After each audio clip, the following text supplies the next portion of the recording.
Hall? Yes. Councilmember Hatton? Yes. Motion passes. Okay, Thank you. Mazel tov. you may change the things, and then we'll get to my right. That's fine. If you need to, I'll hand it to you if I need to Just don't hit leave. me with it.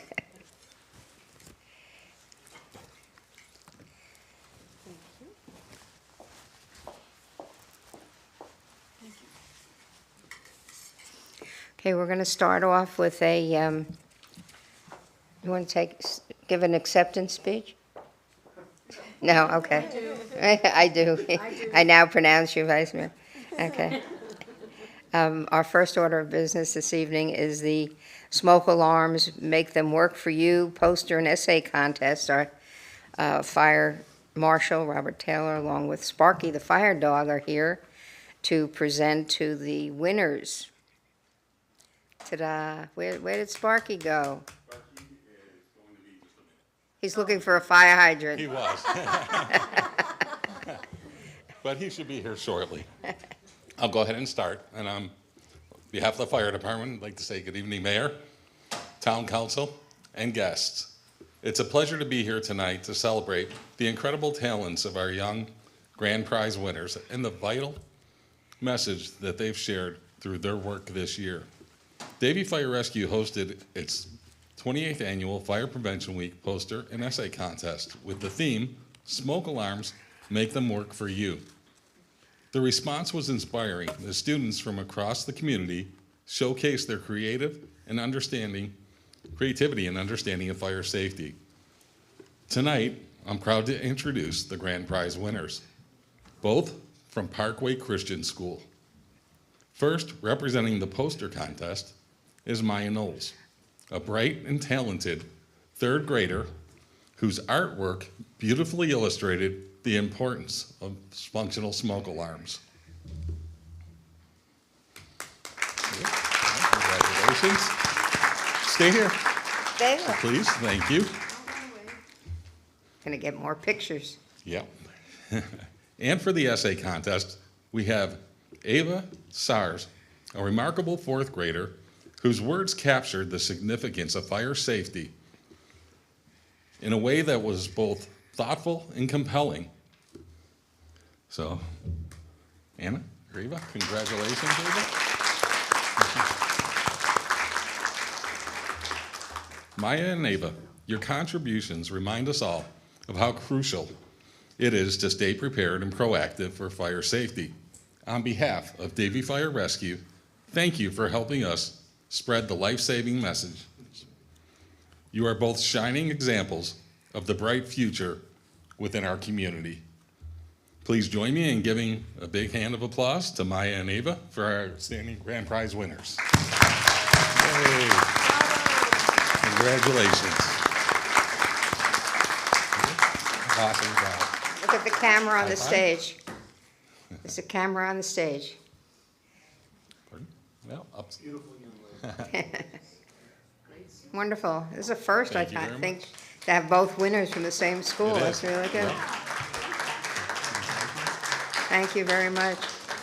Did Sparky want to say anything? No? Okay. Thank you very much. No. Okay, there's nothing to be tabled or withdrawn. Is there anyone that wishes to pull anything from the consent agenda? Okay, may I have a motion to approve the consent agenda? Don't all rush at once. Motion to approve the consent agenda. I'll second that. All those in favor say aye. Aye. Aye. Any opposed? That's unanimous. Thank you. We'll go right on to public hearings. Number 19 is a resolution. Mr. Weinthal, will you read the resolution by title? Yes, Mayor. A resolution of the Town of Davie, Florida, approving fiscal year 2023 through 2024 consolidated annual performance evaluation report for the Community Development Block Grant Program as required by the United States Department of Housing and Urban Development, providing for conflicts, providing for severability, and providing for an effective date. This is a public hearing. If anybody wishes to speak for or against this item, you may come forward at this time.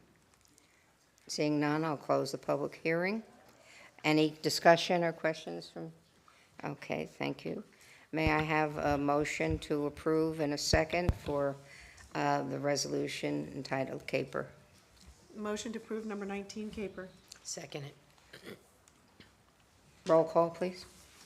Councilmember Starkey? Yes. Councilmember Lewis? Yes. Mayor Paul? Yes, Councilmember Whitman? Yes. Vice Mayor Hatton? Yes. Motion passes. thank you very much.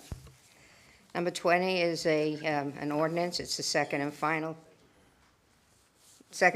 reading. Mr. Weinthal, will you read the ordinance by title, please? Yes, Mayor. An ordinance of the Town of Davie, Florida, amending Chapter 6, Article 2, Section 62, titled Enforcement and Penalties, Recovery of Unpaid Civil Penalties, Unpaid Penalty to constitute a lien, Interest to be paid on liens, Foreclosure, Prohibition of the issuance of permits, licenses, certificates of use, and occupancy or zoning approvals to violators with unpaid civil penalties or liens, providing for severability, providing for conflicts, and providing for an effective date.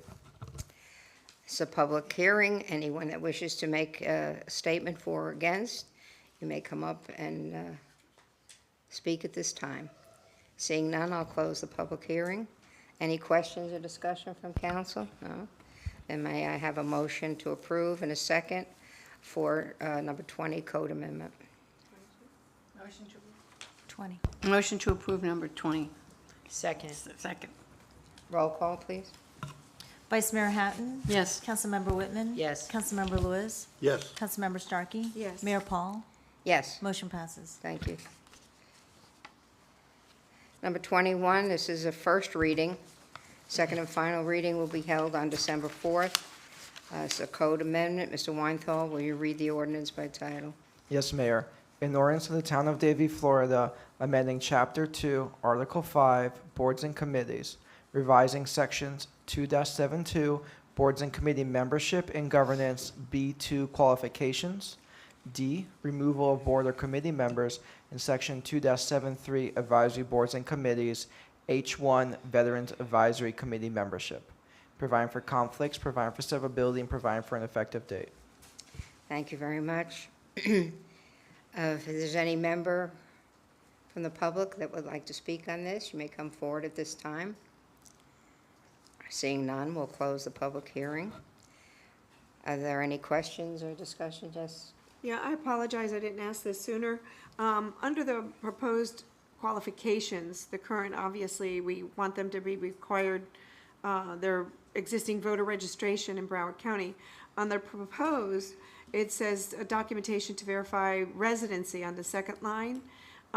Do we need to specify that it says Davie for residency, even though some of the boards, they don't have to, but some do?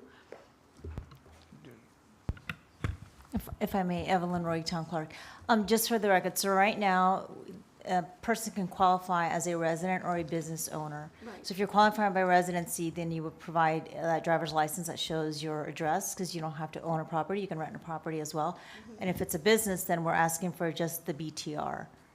Okay, so, yeah, I kind of understood that, but I didn't know if we had to specifically state in there that, you know, when it's an appointment for the specific that requires them to be a resident. If you of the want us to town. add that language, Yeah. you could make the recommendation to add that language. I think it's legally sufficient as written. But Right. if you're worried about clarification, you know, this is why we have the first reading. Right. And if there's any, you know, at the first reading, if there's anything that you're uncomfortable with, you could make the motion, we could revise it if the board wants to and bring it forth a second reading. Yeah, just to put in there, so it won't be cloudy for anyone out there who may not, you know, if we could look at some language that could kind of clarify specific there. Sure. If I may add, in the actual ordinance and the changes, we do have language that's proposed in there asking to provide a Florida driver's license or a Florida identification if you are a resident, as a Right. proof of resident for Davie, Right. residency for Davie. And do we need to get into the verification of whether or not they're a citizen? Because if they get a Well, voter in registration In Florida, you can't get a driver's license unless you're a citizen. Right. Certain states are different, but and voter registration as well, right? if you want us to clarify that, we can. I don't think it's necessary, but we can. Okay, Whatever the board wants us to do, we can, but you can't get a driver's license in Florida if you're not a Right. United States resident. and I'm just curious with the, maybe clarify it just for Davie, that, the resident must be, What- or what- verification in Davie. That's all I But- put was the language, in Davie, We could do that. Well, I thought part of this was to allow for non-Davie residents. For Broward County Yes. residents too. Broward County. Part of And this is for Broward County It residents also. does say that here. Yeah. But if you that- want us to but that's specify, okay. Well, I just want to clarify for the record, those are two separate things. One is the standard qualifying for a board or a committee, and then the other one, One as is far for as is for the veterans, Right, right, okay. advisory. Exactly, Okay. yeah. Well, I think we'll just take it on advisement. I don't think it needs to be a motion. Just make that change for the second reading. Can Okay. do. Thank you. Is Thank that you. okay? Yeah, exactly, and Anyone else have any questions? Okay, then could I have a motion to approve and a second for Motion to 21 approve, code amendment with that one addition? motion to approve 21 code amendment with the clarification Second. mentioned. Thank you. Roll call, that's right. Mayor Paul? Yes. Vice Mayor Hatton? Yes. Councilmember Starkey? Yes. Councilmember Lewis? Yes. Councilmember Whitman? Yes. Motion passes. This closes the public hearing portion of the meeting. Want to congratulate the Nova Southeastern University Women's Swim Team and their women's tennis team for their successes. We don't, does anybody have a board or committee appointment? I think we're pretty squared away with that. Okay, all business, number 25, Mr. Lemack.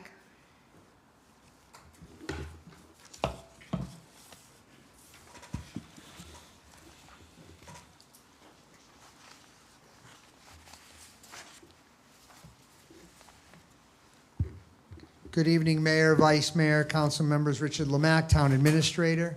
This presentation is regarding a request by Vixen's Cabaret to modify their hours of operation, but not exceed their current hours of operation.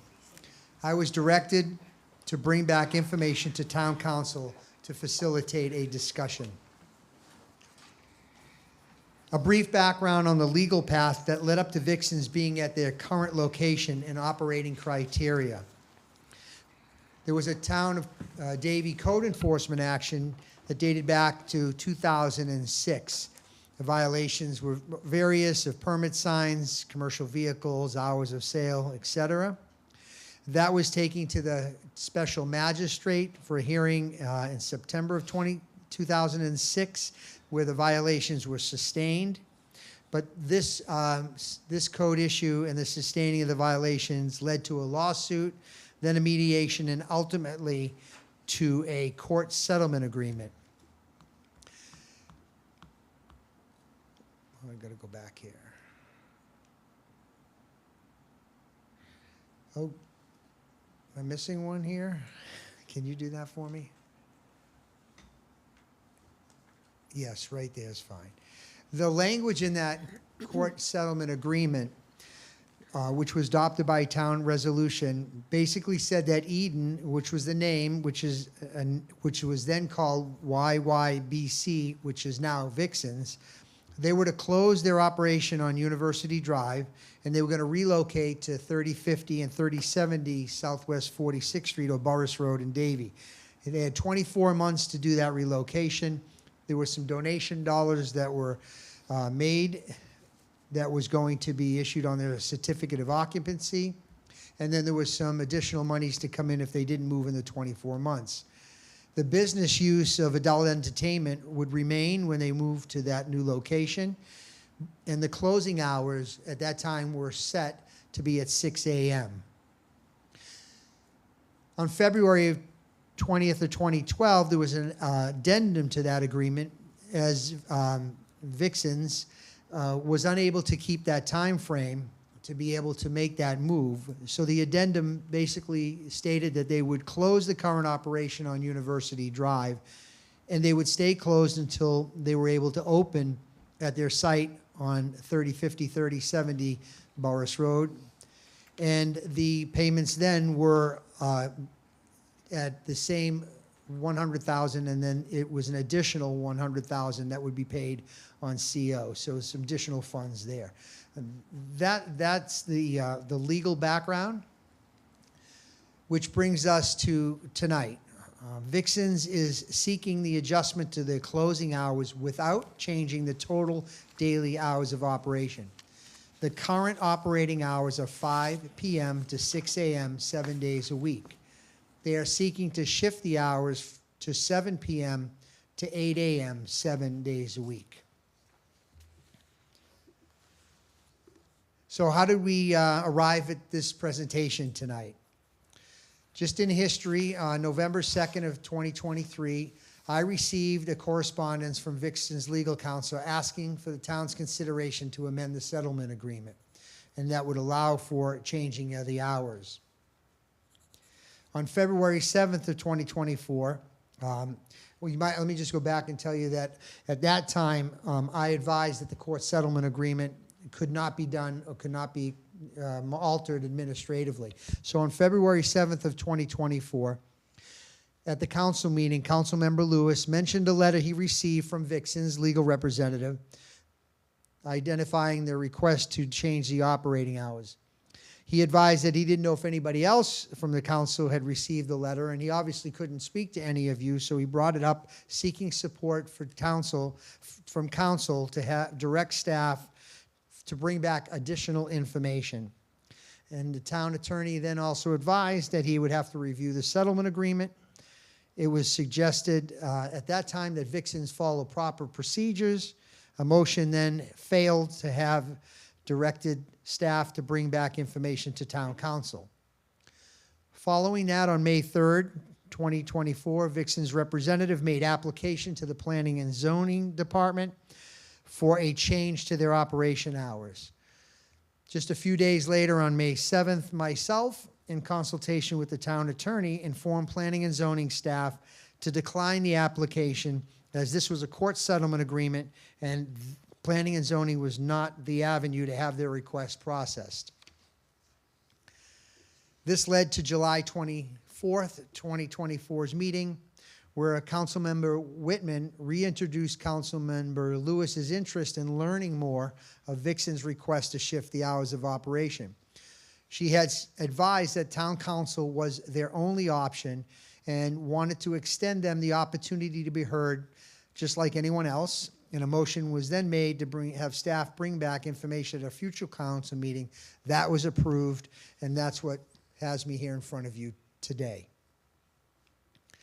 So let's look at Vixen's. Vixen's is located at 3050, 3070 Southwest 46th Avenue, as mentioned, also known as Boris Road. It's in the industrial area of the town. It's bordered on the east by US 441 or State Road 7, and on the north by I-595. So in my direction to bring back council information to enable you to discuss, evaluate the request to modify the hours of operation, the research data I'll be presenting you will focus on public safety statistics, including police calls for service or / site visits, arrests, traffic volume, and school bus stops. Please note that the school bus stop that was there was there because of Twin Lakes RV park. That has since closed, so there's no more bus stops, so you won't hear anything further from me on that topic because there are no other bus stops in the area.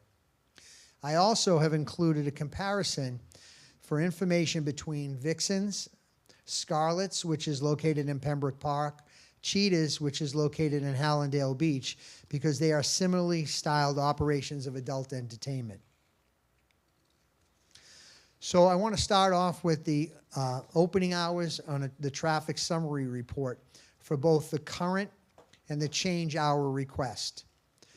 The traffic study was conducted and taken from the subject property, that being Vixen's, and it captured both north and southbound traffic for a 24-hour period over 7 days.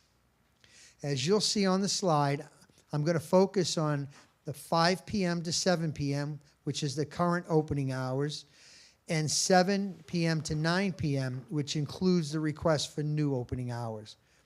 For the period measured between 5 p.m. and 7 p.m., there were 2,113 trips, or approximately 302 trips per day. From the hours of 7 p.m. to 9 p.m., the trips were 1,543, or 220 trips a day. What does this all mean? If you compare the numbers of trips between 5 and 7 p.m. and 7 to 9 p.m., there were 570 less trips per week, or 81 trips per day during the hours of 7 to 9 p.m. Now, talking about the closing hours, using the same traffic summary report, I'll now focus on 4 a.m. to 6 a.m., the current closing hours, and the 6 a.m. to 8 a.m. request for new closing hours. For the period measured between 4 and 6 a.m., there were 1,450 trips, or 207 trips per day. And from the hours of 6 a.m. to 8 a.m., the trips were 2,733, or 390 trips per day. So what does this mean? If you compare the number of trips between 4 to 6 a.m. and 6 to 8 a.m., there are 1,283 additional trips per week, or 183 additional trips per day during the hours of 6 to 8 a.m. The information on this slide was taken from the comparison businesses. It was measured from a 2-year period. This was taken from October of 24. I took this from the actual websites just a few weeks ago, and this depicts the hours of operation for each business per day and weekly. You'll look that Vixen's is open 91 hours per week, Cheetah's is open 129 and a half hours per week, and Scarlett's is open 121 hours per week.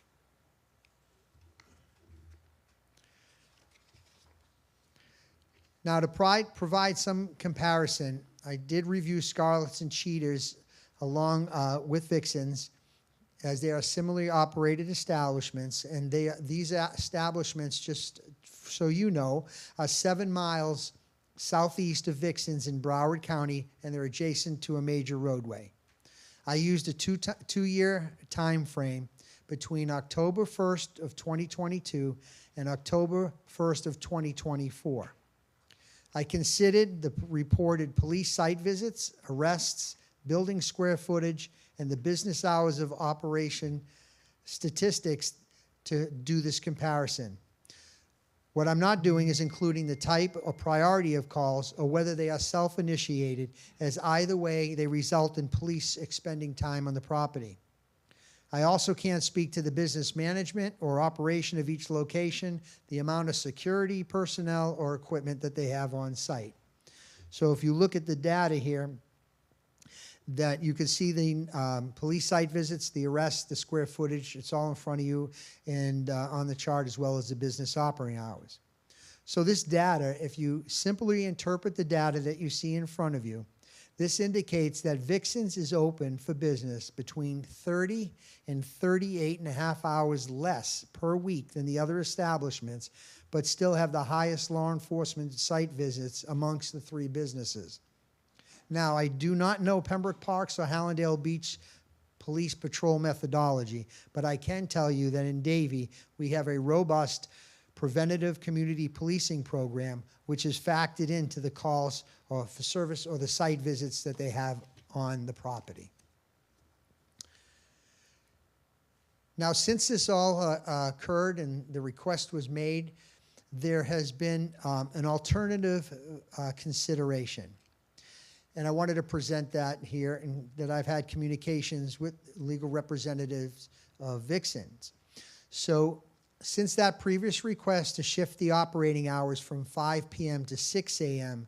to 7 p.m. to 8 a.m., Vixen's has proposed an alternative for consideration. This proposal would include a 3-year agreement where they will define their opening as well as their closing hours. As present, there is some lack of clarification on Vixen's ability right now to be open during the day. So this would clarify the business operating hours for a period of 3 years. Under this proposal, the town would be able to evaluate the new hours to include but not be limited to police, site visits, crime, and traffic. It also would afford vixens the opportunity to evaluate their business model in comparison to competitors. And at the end of the 3 years, the agreement will either terminate or be renegotiated at the discretion of town council. So let me just paraphrase what I just said. Under this alternative, the opening hours would be 5 p.m. to 8 a.m. There would be 15 hours a day. Currently, there are 13. And the closing hours would be defined as 8 a.m. to 5 p.m., closing 9 hours a day, 7 days a week. All the other terms of the settlement agreement will remain in full force and effect.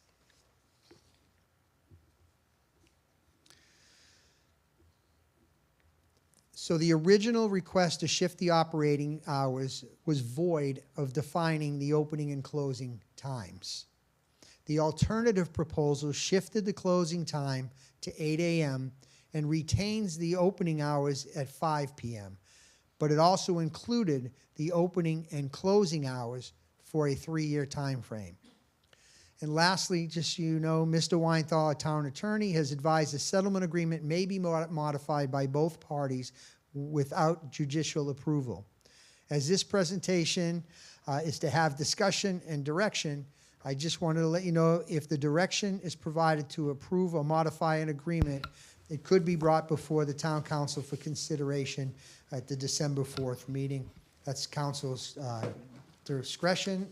And Mayor, I'll turn it back over to you if you have any questions for myself. Okay. That was very clear, very good presentation. I just have to say my concerns for this request are heightened, you know, for a number of reasons. The increased traffic volume that you mentioned on the only road in and out of a major truck stop, especially during the peak hours in the morning rush hour, increases the possibility for traffic accidents and crashes.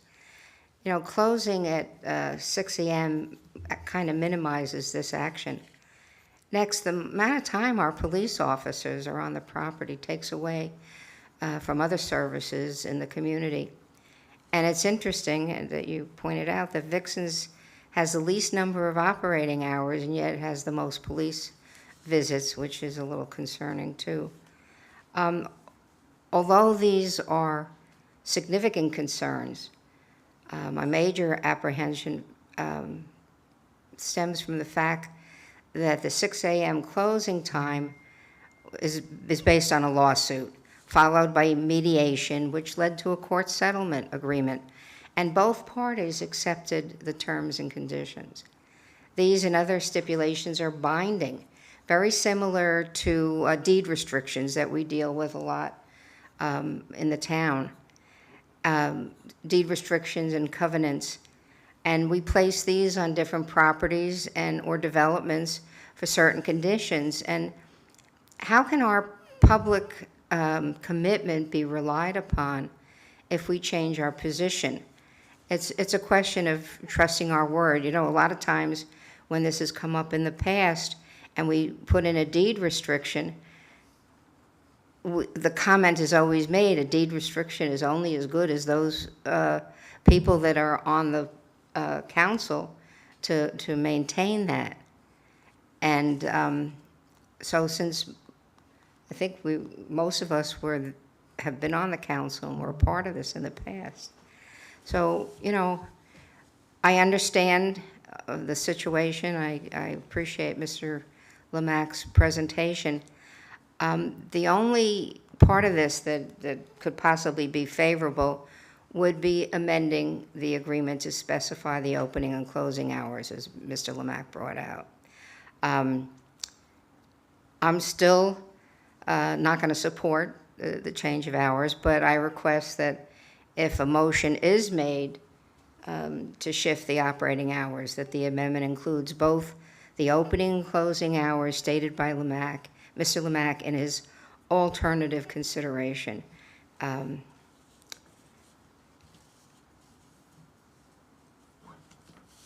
I'm sure, yes, I was going to say, Susan, I'm sure you have a comment, yes. Yeah, Mr. Lemack, one of my concerns also is the traffic. And when you just mentioned that there are 183 additional trips per day, in most businesses, that when they have an increase, like when they come in to amend something, we look for possible ways to improve the road around it, or to put in some kind of conditions that would improve that kind of traffic. Was there any consideration of what could be improved on the roadway, either Burris or Entry, or some kind of road improvement? Because the hours, again, are gonna start conflicting with a lot of people coming and going to work, if that is an extended hour until the 9 AM. So, Well, I can tell you, and you know, because we have spent a lot of money in that area. We have future projects that are already planned to do connectivities of roadway in that area. We've done drainage, we've done some improvements. We still have a long way to go, but you have invested in there. And we have redevelopment of a lot of properties in there, as you know, with Twin Lakes being gone and warehousing coming in. So we anticipate that the growth is going to happen, and the traffic will increase in the area, but we're also planning the roadway improvements and drainage improvements to accommodate that growth. So so in the planning process, you have identified that. And as far as traffic calming or traffic enforcement or even education, that's something that we'll have to implement and deal with. And hopefully, with our engineers in the town, we'll be ahead of that curve before it gets here and put all the necessary infrastructure and enforcement in place before the people come and the traffic comes. so my question again still is, with the increase that they have for 183, normally if it was a business that was asking for an addition or an improvement to the area, then we would always ask them to help with that, to remediate any of their impacts. So is that something we should be asking them to, since we already have a plan for that area to begin with, and now they're going beyond with additional trips in that area? I mean, it's like impact fees and concurrency problems. Yeah, you're correct. You're correct. I mean, there's a lot of unfunded needs in that area that we'll have to identify in And capital drainage. or other ways. I Absolutely, know, you mentioned that, I remember the And- flooding. Absolutely. So, I mean, there are attorneys here, and you certainly can have that question to them. But as far as our placement in this discussion is, we could always use assistance in roadway improvements to that. But I wouldn't know how to make that as part of this conversation. Would probably take a little bit more discussion. I know, and I apologize, but, it just came to mind because, hearing the information about the trips per day and how those will increase on a daily basis, it seems like an awful lot that should have some type of impact fee attached to that in a normal situation. Yeah, this is probably an anomaly because it's a settlement agreement, and this is extending hours, but you're having the trips just like you would if somebody were to be putting on, a bigger addition somehow. You'd have the additional trips that would be calculated for that as well.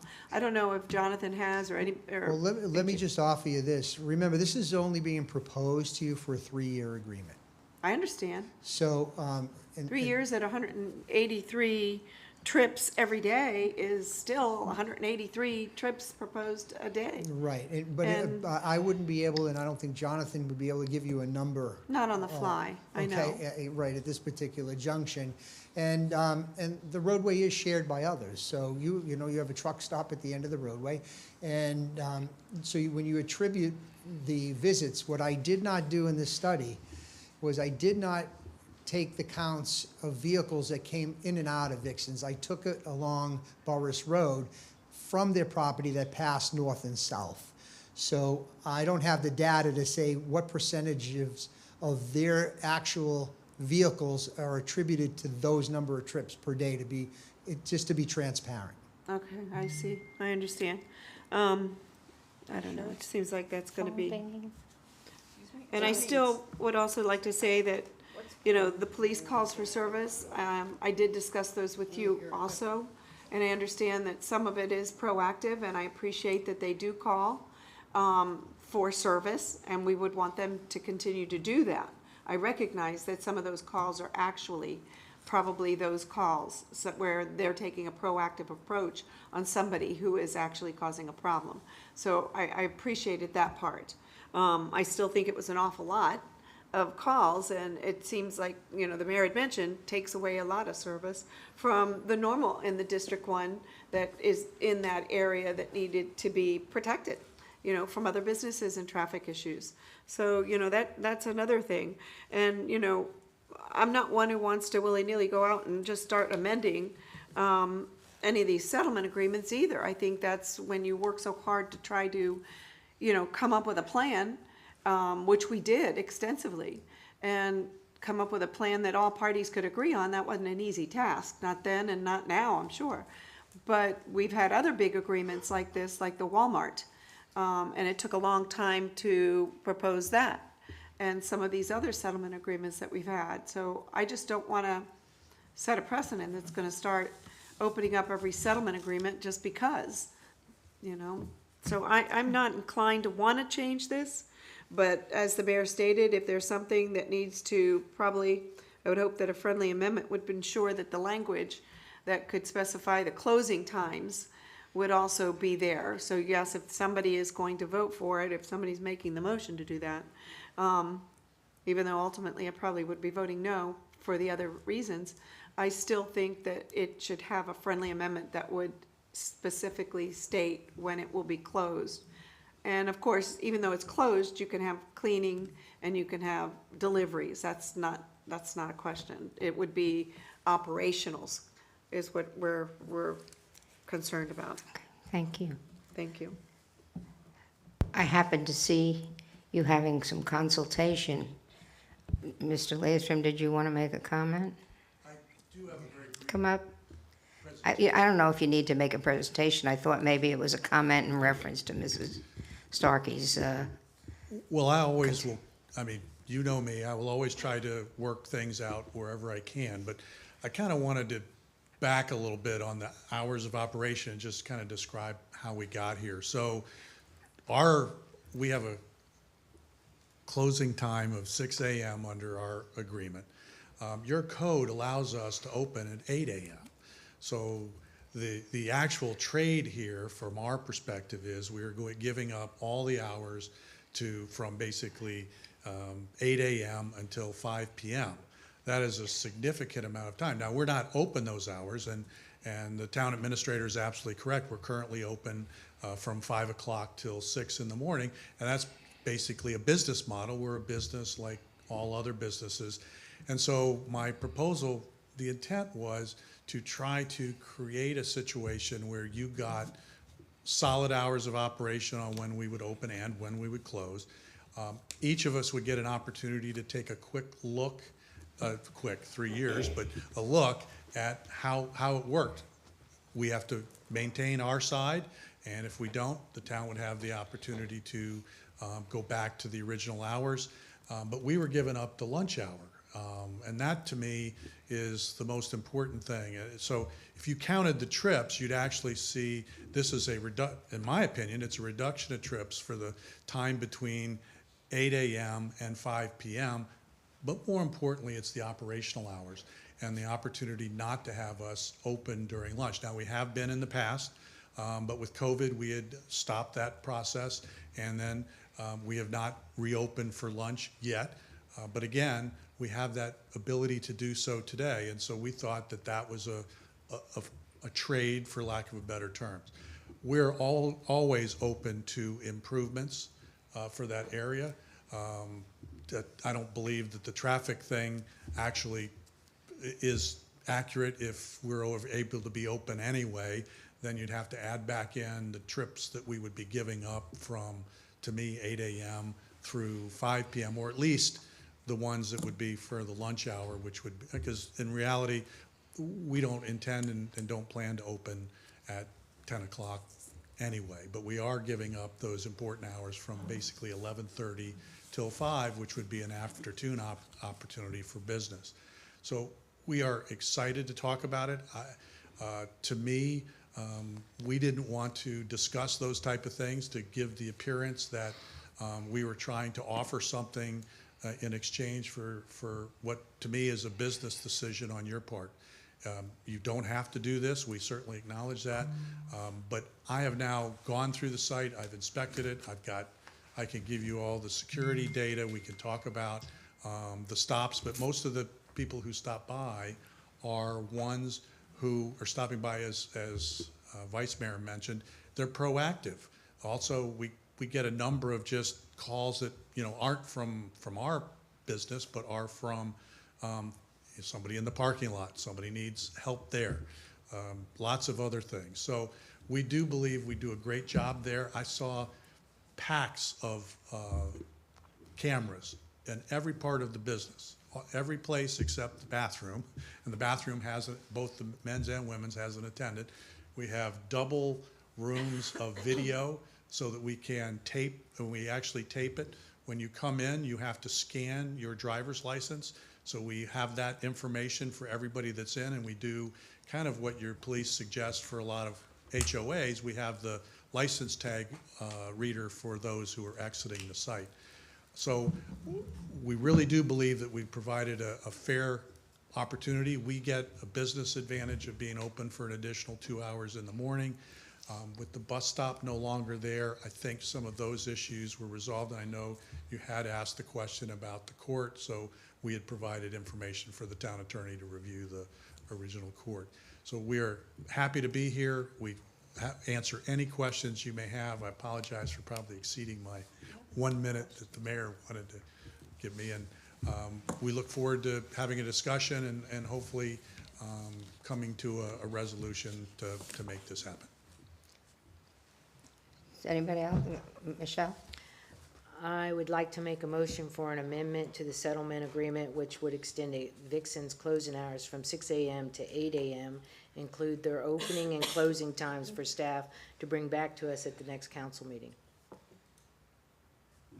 Is that the way we wanted it worded? Why the next council meeting? What? Does it have to go through council if we vote tonight? No, but can I answer the first? So your motion, I just want to make sure, this was for a 3-year agreement. Correct. So I didn't know if I heard that in your comment. Did you mention the closing times too? I did the close. Opening and didn't hear closing that. times for a 3-year period. Correct. Okay, and they would be open then from 5 p.m. to 8 a.m. and closed from 8 a.m. to 5 p.m. for a 3-year period, and then it would be reevaluated by Yes. town council. It just answer the other question. This would be, this would come back to you in resolution form. Mr. Weinthal can comment on it, but it would come back to you in only resolution form for you because it's an amendment to a settlement agreement, which you could do between both parties. And if you, it's at your pleasure. We could do it for December 4th, but it's whenever you direct me to do it. Carol had a question. Ms. Lemack, from what you said, I'm sorry to bring back, what you said, from what I understand, they will never be open in the afternoons. With this new adjustment that they're suggesting, they will only open at 5 p.m. They will not be open lunchtime, breakfast time, any afternoons. They'll be closed. The benefit, part of it is that they'll be closed all afternoon. Am I correct? I won't talk to benefits or Oh, well, I'm- challenges, but I will just tell you that's correct. What they're proposing to do is exactly that. Okay, simply I just wanted to they will- verify they what will- you were saying. When they close their doors at 8 a.m., they will not reopen them Till again 5. 7 days a week until 5 p.m. So there'll be, For probably a lunch will be 3 gone and everything, For a yeah. 3-year period. Okay, thank you. Yes, ma'am.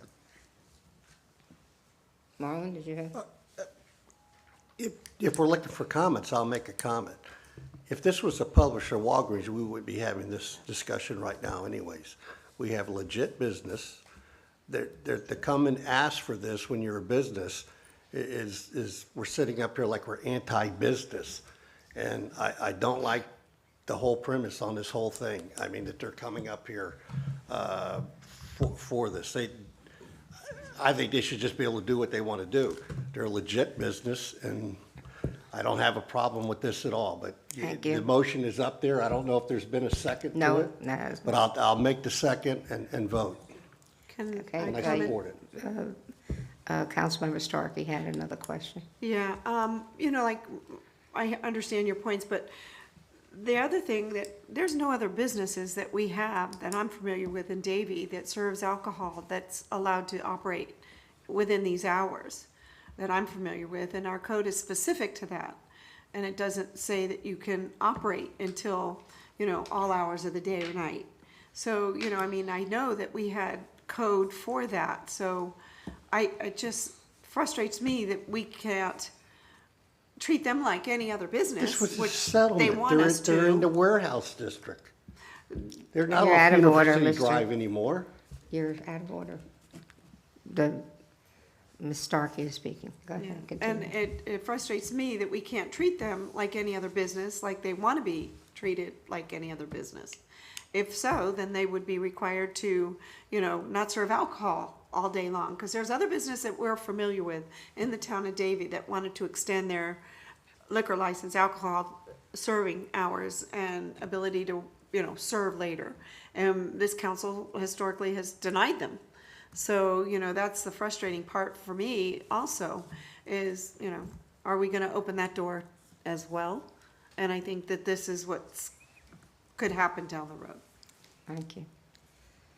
Okay, we have a motion and a second. It is a motion to extend the operating hours between the hours of 5 PM and 8 AM, and closing hours will be 8 AM to 5 PM for a period of 3 years, and then reevaluated at that time. I'd like to call a roll call, please. Councilmember Whitman? Yes. Mayor Paul? No. Councilmember Starkey? No. Vice Mayor Hatton? Yes. Councilmember Lewis? Yes. Motion passes. Thank you. So I'd like you to schedule this probably for January, the January council meeting. Yeah, I was just going to ask that, Mayor. Yes, please. That's fine. Thank you.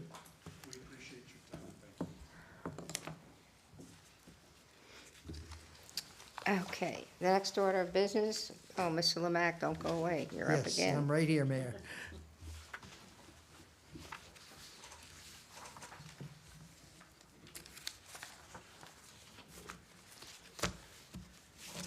Okay, good evening again. For the record, Richard Lemack, Town Administrator. Mayor, council members, Vice Mayor.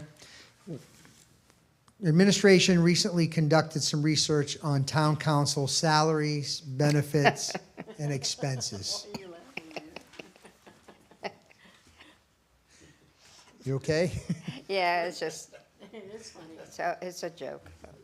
As you may be aware, you are amongst the lowest paid elected officials in Broward County, despite significant inflation and price increases that we've experienced over the past several years. The fact is, your salaries have not kept pace with your workload requirements. Your current salaries were established in 1997, 27 years ago, and cannot change other than for a cost of living increase if and only if provided to the non-representative employees without a charter amendment. Unlike your salaries, there has been minimal monetary consideration for inflation on your out-of-pocket expenses, which can be adjusted by ordinance. You are offered single health care coverage if you choose, but there's no additional pay if you decline the coverage. Currently, you receive a monthly out-of-pocket expense allowance for town-related business expenses, which includes gas, transportation, and cell phone. Based on the research conducted, I'm proposing an increase to the out-of-pocket allowance only, as this is not covering the cost associated with the duties of your office. To better showcase my research, I'll provide you with a salary survey which town clerk just handed out to you that contains data listed by other Broward County municipal municipal elected officials' salary and benefits. And for the public, I'm going to be putting up what you have on the screen so that they see the same information. The chart reflects the salaries and benefits of other elected officials in Broward County that responded to the survey. I'm sure you'll see there's a major disparity between Davie and others. There doesn't appear to be a clear methodology behind the salary structure for elected officials. Factors such as population size, square mileage, number of employees, or budgets do not seem to correlate with the salaries. Despite Davie being one of the larger municipalities, you are the lowest paid compared to the surrounding areas.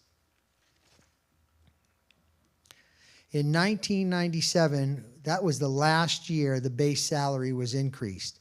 In 1965, Town Council adopted an annual salary for the mayor at $1,200.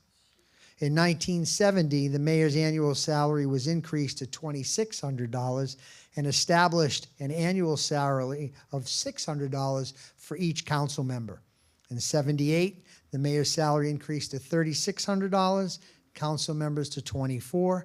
In 87, council members was increased to $3,600 to equal the mayor's salary.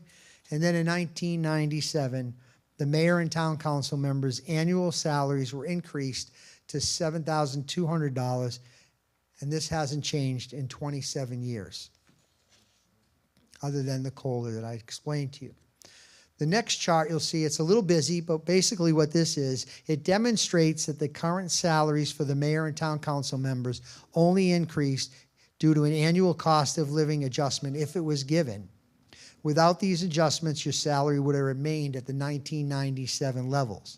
As shown, the COLA, or the cost of living increase, percentages have varied each year, ensuring some minimal salary growth despite inflation, but no substantial salary adjustments have been made outside of the COLA. Your modest salary has taken 27 years to reach where you are today with the COLA at $14,592. So now I'm going to talk about out-of-pocket expenses. As mentioned, the town council salary cannot be adjusted by council. You've seen a significant disparity in the compensation packages across the county, and this can be modified by ordinance. So let me take you to this chart. In 1968, a monthly out-of-pocket expense reimbursement of $25 was established for both the mayor and council members. In 81, the reimbursement went to $150 for the mayor and $100 for council members. In 85, reimbursement went to $200 for both the mayor and council members. And in 2015, the reimbursement increased to $450 for both the mayor and town council members and has remained unchanged since 2015. So given the data provided, it's clear that the out-of-pocket expense reimbursement for both the mayor and town council members has only seen 4 increases since its establishment in 1968, with the last adjustment being done in 2015.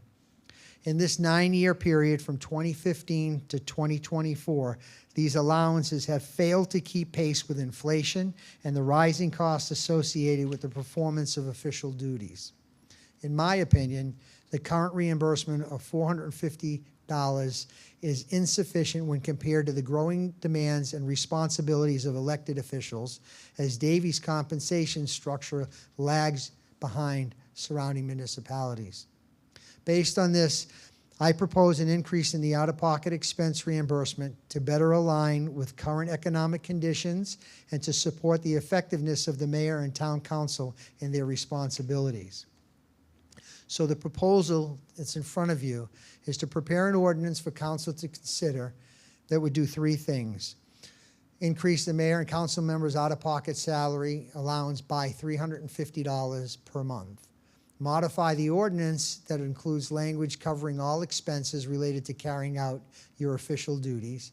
And third, to include language that provides for an annual increase to the out-of-pocket expense equivalent to the town's COLA for non-represented employees should and if one be provided. The town currently budgets $27,000 for all of town council, mayor and council members. Should the increase be provided, it would increase the annual budget by $21,000 or $48,000. That would provide additional $350 additional dollars per month to each council member. That's for everybody, the $48,000. So in closing, I just want to say that I know that for you all and most elected officials, discussing any type of compensation can be a politically sensitive topic. However, I know you are motivated by service and certainly not financial gain, as demonstrated by the information presented. In that respect, I also don't want you or others in the future to have to be financially disadvantaged to carry out a public duty.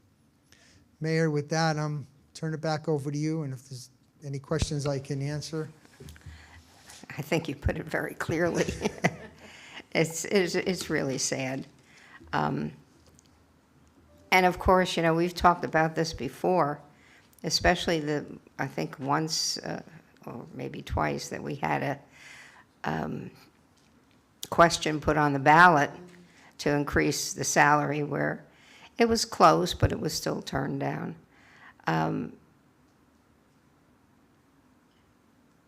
Such a low salary also, I think, has a lot to do with possibly getting people to be interested in running for public office.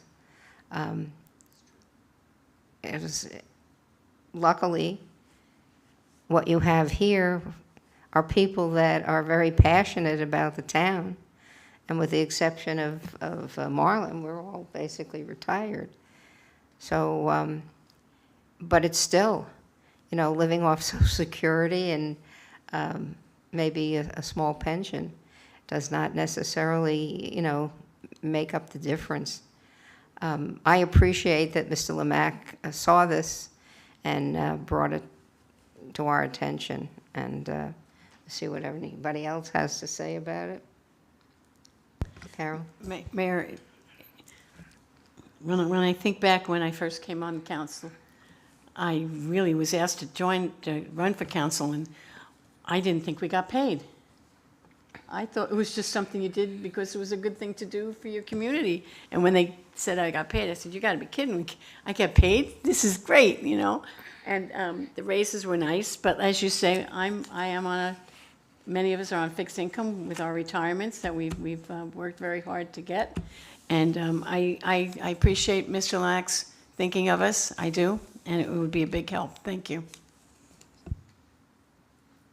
Michelle? Thank you. Susan? Yeah, I also thank you. The cost of dry cleaning has gone up. And, you know, it is true when you want to look the part and act professional around the county and the state, sometimes even to Washington. You know, you can't just show up in a t-shirt and jeans, which I would love to, but I just think that the town council has to dress accordingly, and, you know, definitely the little extra would help. So, you know, I mean, I never quite understood, you know, some of these other cities that have the higher amounts to begin with. We're fortunate enough to have a phenomenal staff. And I know without their help, my job would be 3 times harder. And maybe that's part of the reason why they want so much money in the other cities, is they don't have such a great staff. And That's a good one. because our job, definitely, you make it look so easy, and you work so hard to make sure that everything works out for us. And I appreciate everything y'all did to try to put something like this together. I've been saying for a long time, I kind of want to set a legacy here to allow other people who would like to come and serve, but I don't want them to be, intimidated by not getting their own expenses covered, because they should be here to do the job but not lose money. And I think that if we can encourage that, that would be a great thing for them. So thank you very much. I would support it. Thank you. I can remember to tell a little story. One of the reasons that Mayor Venice didn't run for re-election He said he just couldn't afford. He had a family to raise, and he spent so much time on town business that he had lost a lot of business, and his income had been seriously impacted. And so that tells a bit of a story as well. So would you like to have us give you a thumbs up to put this on the next agenda, or the January agenda? Well, it'll take 2 readings, Mayor, so we could put it on at your direction. We could bring this forward for the first reading in December, if you'd Okay. like. I just didn't know if you needed time to put it together, but, That's plenty of time. okay. That's plenty of time. Everybody, we have agreement with that? Thank you. Okay, thank you, that's all I have. Thank you for your time. Wow. Maybe we should move to Cooper City. Look at the You look at some of the smaller cities that have less. 34,000 people, and they get $38,000 to our 14. There's one so. city, Lauderdale Lakes, Lauderdale by the Sea. I think you'll absolutely faint. They have like 6,000 employees. I mean, No, people. residents, and they get Resident. 20,000, Mayor gets $20,000. And they get 20,000 with only 6,000. I have an HOA bigger. You know, it's all over the place there. Okay. Go on to comments. Michelle, Councilmember Whitman, would you like to start? Thank you, Mayor. The Centennial Celebration Kickoff. Thank you to all our sponsors that helped make the Town of Davie Centennial Celebration Kickoff a huge success. It's fun to think back on what Davie was like, and I'm so proud and impressed to see what Davie is now. Again, if you have any fond memories of Davie, don't hesitate to share them with me. Small Business Saturday, November 30th. The Saturday after Thanksgiving is Small Business Saturday. We urge residents of our community and communities across the country to support small businesses and merchants. Holiday Craft Fair. In recognition of the holiday season, the Town of Davie is hosting its annual Holiday Craft Fair on Saturday, November 23rd and November 24th, from 9 a.m. to 4 p.m. at the Bergeron Rodeo Grounds. The event will feature over many local South Florida vendors selling traditional art, handmade crafts, cottage foods, and plants. Admission and parking are free. Refreshments will be available for purchase.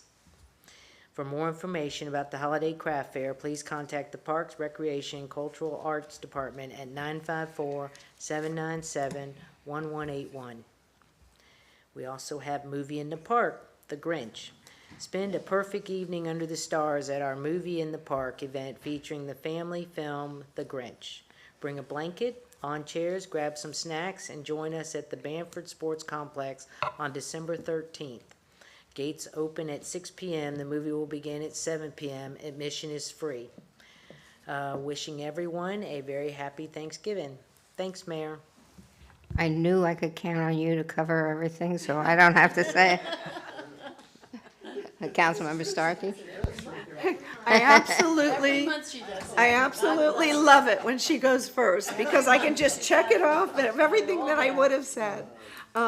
Yeah, the one thing I just want to reiterate too, when we had our kickoff over at Old Davie School for 100, it really was a wonderful event, and I appreciated seeing some of the previous council members there as well, so it was nice to see them and participate, and I appreciate what staff has done to put that thing together. It's very nice, and we look forward to having many of those events throughout the year. It's going to be a lot of fun. Before I got here, I was out at Western High School for the Harvest Drive, and my family and their friends had raised almost $1,000 and a truck full of food and 2 minivans full of food just in front of Publix one afternoon. It shows the generosity of our community wanting to give back for Thanksgiving. And we were so, impressed by these little ones, my grandchildren and my children who actually, organized the whole thing, to be able to do that. I was very proud of them, and what Renee Herman does with the Harvest Drive. Judy and I both know, we've known her probably from the beginning when she first started that over at Country Isles. And it's just like Old Home Week, seeing her mother, and all the effort that's being done to raise food for the needy in the community and throughout Broward County now. So we're very pleased that it went well. That was just the first day of drop-off. We even had more food that we had donated, had received, than the Panthers' big truck that showed up. I mean, we did better than they did. So I'm going, look at that, and look what you kids did. And they were like real impressed with themselves. So they were really proud. But, you know, I'm hoping that that continues, and the more we can encourage our children and our grandchildren to continue the tradition of helping others in our community in their time of need, especially around a grateful time of Thanksgiving, I think that's the important thing to do. There'll also be food drives around Christmas time as well, or holiday time. I'm getting ready for the lighting of the lights over in Forest Ridge. That's another event that we always do for our community, and it's a lot of work, but we enjoy that. I look forward to the lighting the lights and the menorah lighting in at our Pine Island Bamford Park coming up soon. And we always have a good time doing all of those events at the holiday time. So I wish everybody also a very happy Thanksgiving, and be grateful. We live in an amazing country with amazing people, and I'm truly grateful. So thank you. Thank you. Vice Mayor. Thank you, Mayor. Our kickoff Saturday was spectacular. It was really great. And one of the best things was Councilmember Whitman's speech, where she recounted so many of the things in the past that happened in Davie that many people were sitting there shaking their head. Yeah, I remember that. I remember that. So that was really great. And I kind of looked to her as being my historian and my pioneer. So thank you so much. That was really, really, really good. And the people that helped put it on, Jeff and all his people, I want to thank you and all your staff. They're terrific. And also I want to thank them for everything they do when we're at the rodeos. They work so hard for making it a great event. So that's, and everybody should have a wonderful Thanksgiving and eat lots of turkey. Thank you, Mayor. I think everything's been covered, some of it 2 or 3 times here, so I'm going to wish everyone a wonderful and happy Thanksgiving. Thanksgiving is probably my favorite holiday year. I just love it, and this year's a little different at my house. My wife is retiring December 5th after 20 years of being a child abuse investigator. So she volunteered to work Thanksgiving so all the other girls could be with their family. So we're having it the next evening at our house, and we're having a huge crowd at our house. So I'm really, really looking forward to that. So this is really great. So I wish everyone a wonderful and special Thanksgiving to each and every one of our residents and all our friends and family. Thank you. Yeah, I just want to reiterate the centennial kickoff at the Old Davie School was phenomenal. And again, I also want to thank Parks, Rec and Cultural Arts Department, Mr. Pullman, on always doing such a great job and putting things together. Again, too, Michelle, it was great. You were the star. Right? She was. We had a veterans breakfast yesterday, very well attended. 2 World War II veterans. Harold was there from Oakmont. They brought him over. And Smitty was there, too, and he sang God Bless America. God bless Smitty. He loves to sing.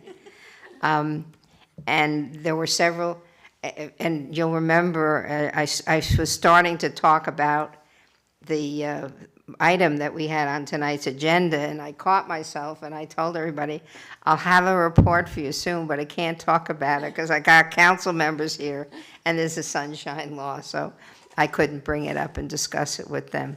But I know I told a few people individually who I knew were going to be interested in stepping up to be on the committee. And one of the things that they were interested in doing was figuring out how they could replicate our program and offer it to other communities, because every one of them that I speak to that come from other communities have asked their mayors to do this. And they say, oh, okay, we'll look into it, and then nothing happens. So they're really anxious in helping from that point of view. Last night Monday night, Parks, public participation, the meeting that we had at in the gym was really very well organized. It was a lot more people came than I anticipated, because usually we don't get a very good turnout to these things, but it was enough people to make an impact, and everybody was engaged. It worked out very, very nicely, and I think we've got a lot of good ideas and a lot of good input for our master plan, for our Parks master plan. I want to thank the town for doing a collection for Harvest Drive. I don't know how much we collected. Was it a lot? And it's already been sent over, right? And maybe next year we can expand it a little bit with a drive-through in one of the parks during one of the events specifically. Because I know one year we had an event and asked people to bring food as part of their entrance, and the box was almost empty. Nobody did it. So it would be nice to come up with another idea to help raise even more.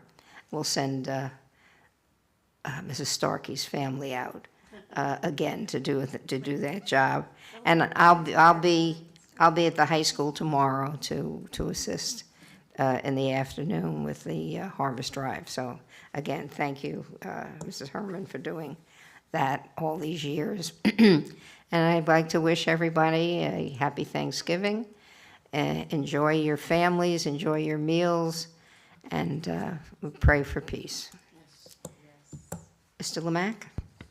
Mayor, I have nothing except the same thing. Happy Thanksgiving holiday season, and thank you. Thank you. Mr. Weinthal? Happy Thanksgiving. That's all I have. If there are no objections, we're adjourned.